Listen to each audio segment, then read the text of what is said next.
So my presentation is on discrimination against women in the online video gaming community. This project is a collective case study featuring a mixed method survey, which will be explained in further detail later on in the presentation. So even from the beginning of the year, I knew that I wanted to explore a topic related to misogyny and its effects on women. However, unfortunately, misogyny is something that occurs in many different communities, so I had to narrow it down to one specific community in order to successfully generalize the data and create a more specific conclusion. And so I decided to focus on misogyny within the online video gaming community, because while this community was meant to be inclusive and to provide lighthearted entertainment for all involved, that is something that is currently far from the case.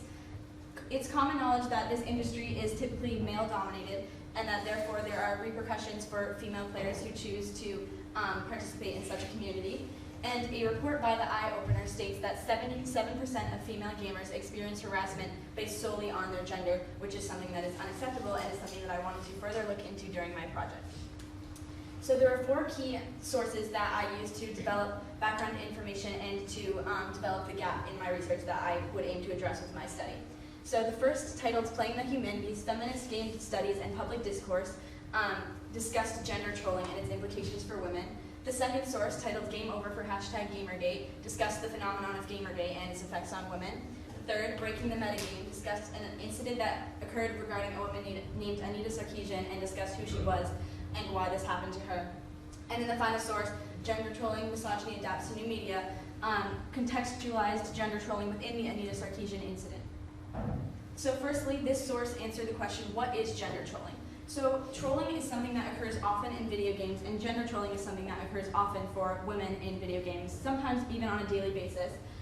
So people who troll other people in video games seek to annoy them and irritate them to the point where they might leave the game or not participate anymore. And gender trolling is specifically insults and harassment related to gender. And this gave me an initial idea of the types of things that women in this industry and in this community deal with on a daily basis, which helped to further my background knowledge on the types of things that they have to deal with. The second source answered the question, what was Gamergate? So Gamergate was a phenomenon occurring mainly in the year 2014, although that still has effects and long-term implications to this day, in which many groups of men or even individual men sought to drive women away from many popular social media platforms and things like gaming.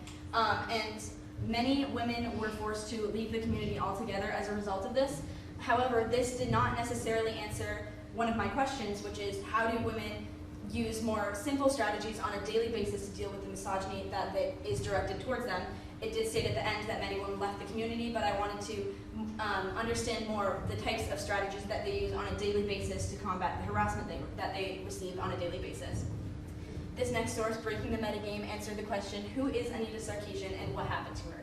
So Anita Sarkeesian was a woman who held the strong belief that video games should be inclusive for all, and people who play video games should not be discriminated against based solely on their gender. And so she was working to develop video games that were more inclusive and did not discriminate based on gender. And she was scheduled to speak regarding this opinion at a certain event. However, there was a bomb threat for the event, leading this event to be canceled because it threatened a bomb and a massacre-style attack if she was allowed to speak at the event. And this once again was important because it showed the extent to which the harassment that is directed at women can be translated into real life. However, once again, this didn't address what my initial question was, which is how do women use smaller strategies on a daily basis while playing video games in an attempt to lessen or avoid the impact of misogyny. And then the final source that I examined to develop background information and my gap answered the question, how can gender trolling lead to something as significant as the Anita Sarkeesian incident, which was a real threat of danger that affected anyone who had planned to attend the event. So gender trolling, this source basically discussed how threats online and things that may seem rather harmless online can be translated into real life and can have an effect in the real world as opposed to simply a virtual one. But the fact that this source still didn't address the smaller strategies that are used by women in an attempt to avoid or lessen the impact of misogyny in video gaming led me to my research question and my gap. So the research question that I developed and chose to address is, in what ways have women who are members of the online video gaming community been forced to change their methods of participating in such activities due to discrimination, and how effective are these changes in preventing harassment? So I had three main goals for my research when I initially crafted the question. First, to confirm that misogyny in the video gaming community is an extremely common issue. Second, to determine what strategies women in the online video gaming community use to avoid harassment. And third, to evaluate the effectiveness of the strategies reported. So the methodology that I chose to implicate into my study was a collective case study featuring a mixed method survey.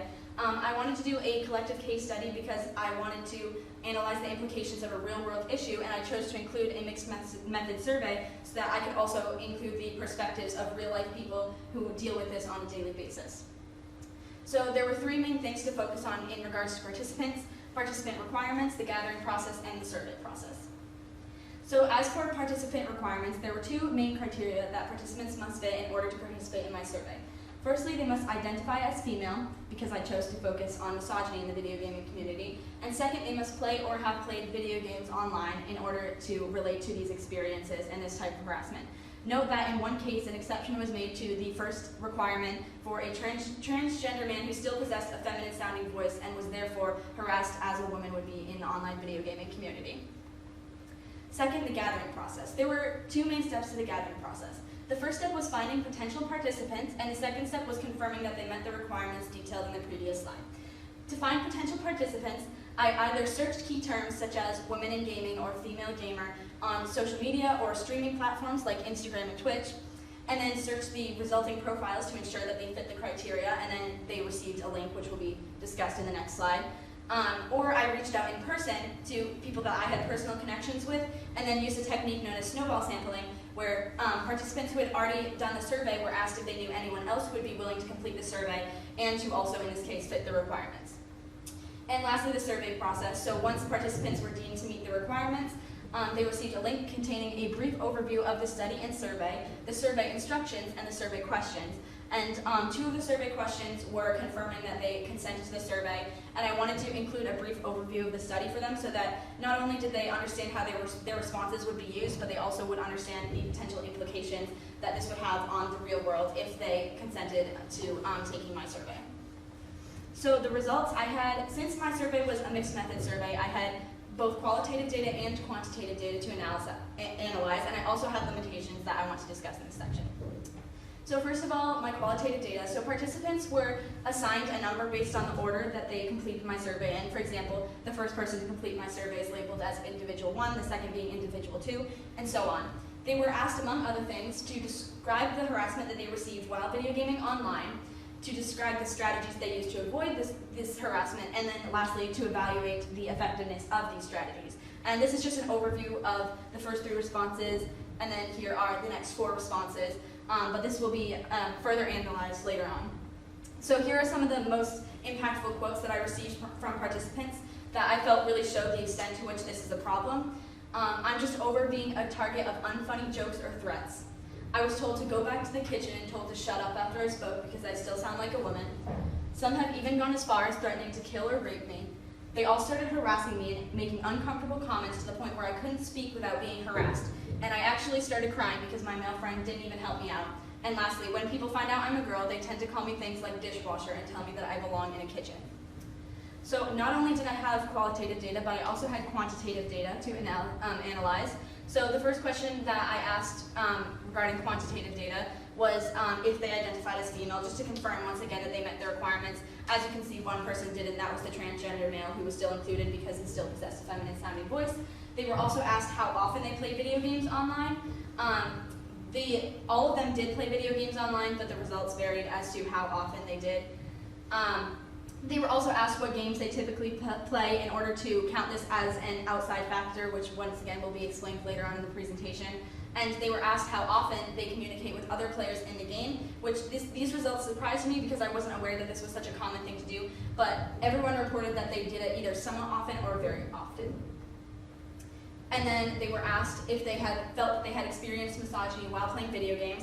Their response options were no and I'm not sure and yes. As you can see, all of them responded in the affirmative that yes, they felt that they had received and experienced harassment and misogyny based on their gender while playing online video games. They were also asked if they felt that they had to change the way that they participate in video games in an attempt to avoid or reduce the impact of misogyny. Once again, all of them stated that yes, they felt that they had to do this. So I had several limitations that I want to address. So first of all, personal bias. I am a girl who sympathizes with the things that these women go through, and so my feelings regarding the situation and the harassment they receive could have potentially had an impact on the conclusion, although I did try to mitigate this. Secondly, I had a rather small pool of participants. I had hoped to survey at least 10 participants, and I was only able to survey 7 of them. So the data there's a possibility that the data is rather inaccurately generalized or isn't able to be entirely accurately generalized based on the small number of people that I surveyed. Also, there are possible invalid responses if participants felt that they had to lie about a question in order to fit what I was hoping to gain from my study. However, I did try to prevent this by stating that they could leave any questions unanswered if they felt that they didn't have a good answer or if they were uncomfortable answering the question. Also, there's a possible misinterpretation of responses, but once again, I tried to mitigate this by carefully reading through all of the responses in order to ensure that I understood them and that I comprehended them in the way that they were meant to be. Also, there is a lack of knowledge on my part regarding the specific components of video games because I personally do not participate in online video games, but I did do a lot of research whenever I didn't really understand the terms, which wasn't very often, thankfully, but whenever it did occur, I researched the specific components and mechanics of the video game so that I could have a better understanding of what the people who participated in my survey were trying to tell me. So discussion. So there were 3 main types of harassment reported, and as well as 3 most common strategies reported to deal with this harassment. And then there were also outside factors, which I would like to mention. So for the 3 main types of harassment, there were name calling, which was reported by 5 participants, misogynistic statements reported by 4 participants, threats and threats reported by 3 participants. As you can see, name calling was the most common, followed very closely by misogynistic statements, and then again very closely by threats. So these really just show that misogyny is indeed a problem and just reiterates the specific types of misogyny and harassment that are dealt with on a daily basis. However, this is something that is heavily researched by many other people, so the main data that I received that I would like to focus on are the 3 most common strategies used to combat this harassment. So the 3 most common strategies reported by my participants were avoiding speaking, changing usernames to appear less feminine, and changing avatars or an in-game depiction of themselves used to play the game to appear less feminine. So avoiding speaking was reported by 6 participants, changing usernames to appear less feminine was reported by 1 participant, and changing avatars was reported also by 1 participant. The people who said that they avoided speaking said that it did work because people couldn't tell that they were identified with the feminine gender. However, many of them felt that they were still made fun of for not participating fully in the games for avoiding speaking. Changing usernames did work, reported by the 1 participant, and changing avatars. The participant reported that it did work, but they still found other ways to identify themselves as female, and that therefore people still harassed them based on this. So outside factors. So frequency of gameplay could be an outside factor in the level and amount of misogyny received by participants. So all of my participants did play online video games, and most of them did it on a somewhat regular basis. And obviously the more they play video games, the higher the chances that they will receive more misogyny and on a more regular basis, so this could be a factor. Also, frequency of speaking in-game. All of the participants stated that they usually do speak in-game somewhat often or very often, and by speaking they typically are revealing themselves to be female and therefore would receive more harassment for this reason. In addition to this, the games played could have an impact on the amount of misogyny received and harassment directed at them. Most of the participants reported playing games that are inherently violent and include things like death and killing.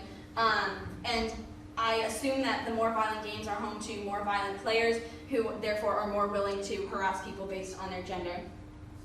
So conclusion. So the results provide a confirmation of the extent of the problem, show the most typical forms of harassment, and also reveal the most common strategies to combat harassment. My initial hypothesis was that avoiding speaking would be the most common strategy used, and while this was the case, it showed that there were other strategies to combat harassment as well that I didn't initially realize would be the case.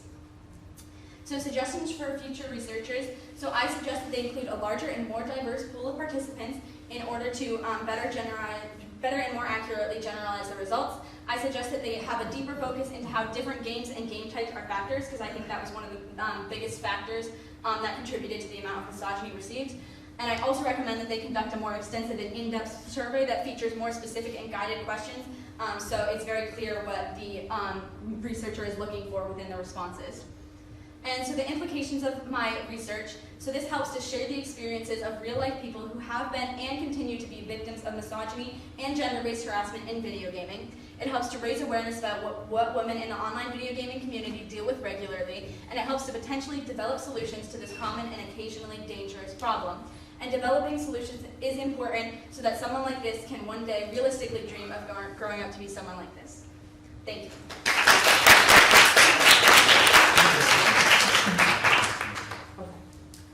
How did your initial exploration of the scholarly conversation lead to your final research question or project goal? So as I stated previously, much of the sources that I had analyzed were in regards to what women deal with in the video gaming community, so I had a lot of background knowledge of that. However, as I stated before, my gap was regarding the strategies that they have to use to combat this harassment, because I noticed a common trend in all of the studies that I analyzed was that while they did admit that there were many things that women go through in the online video gaming community in regards to harassment and misogyny, they either failed to mention the strategies that women use to cope with it at all, or they simply stated that women just left the community altogether. But I wanted to focus on how women were still fighting back and still trying to involve themselves in such a community that is so heavily male-dominated. Thank you. Okay. How do your findings provide directions for future research in this field? So my findings provide direction for future research because I came up with several outside factors that could be contributions to the level of misogyny received and the amount of misogyny received. So I think that future researchers should focus on that based on my results, because my results showed that there were many other factors that contribute to misogyny as opposed to it just being a kind of thing that just happens for no reason.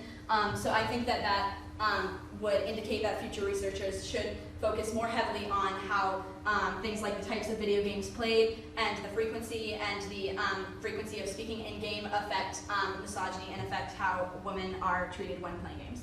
Okay, good. Thank you. And think back to the initial curiosity that sparked your inquiry. What other curiosities do you have, and how has this process prepared you to explore them? So I was also interested on exploring depictions of video game characters and how women are often sexualized in video games. And I think that the fact that so many women are treated so badly in this community, which my results confirm, shows that the sexualization of female characters could also be a problem, so that would be something I would be interested in researching in the future. And in addition to this, there are many other communities that in which misogyny and harassment against women based solely on their gender is an extremely prevalent problem and can lead to even more dangerous things than the things that are detailed in this presentation. So I would definitely be interested in researching that more based on my conclusions and based on what I detailed in this presentation. Okay, thank you. Thank you.